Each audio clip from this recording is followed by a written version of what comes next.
اسمع.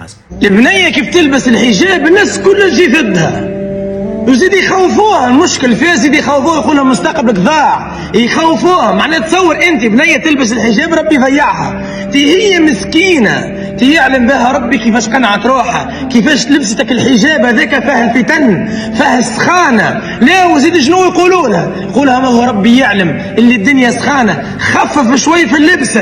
لا أقرب الناس لا يجوا ضدها. نحن نساقبل يبدو يدعوا للبنيه شو يقولوا لها ولا للمراه، يقولها برا بنيتي ان شاء الله ربي يسترك.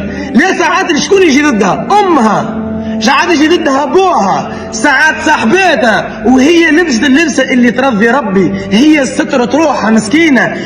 انت شوي سخانه بتاع الدنيا ما قدرناش عليها.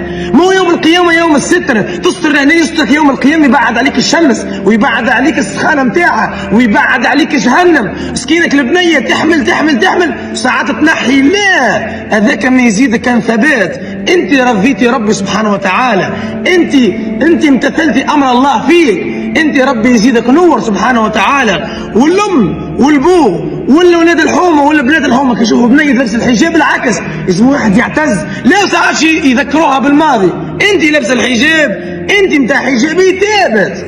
سبحان الله رجعت الى الله. لكن الشيطان يعرف قيمه الحجاب ويعرف ايش معناها حجاب، فيدور عليها الناس الكل، فيدور عليها الظروف الكل، يحب يضعفها. ليه؟ حجاب نور. ان شاء الله تكون وصلت من المقاطع اللي نعبط فيها من نهارين شباب، وان شاء الله نكون ساهمت انا في نشرها باش توصل برشا ناس يمكن ما يعرفوش المعلومات هذيا. كان اول مره تشوفني اضغط على متابع خويا باش يوصلك جديد الكل. ما تنساش الجيم تشجيع عليه، خلي لي كومنتير باهي خويا، احتفظ بالفيديو باش في كل مره تنجم ترجع له من بروفيلك، ابعث لاصحابك خويا والدليل على الخير كفايه. السلام عليكم.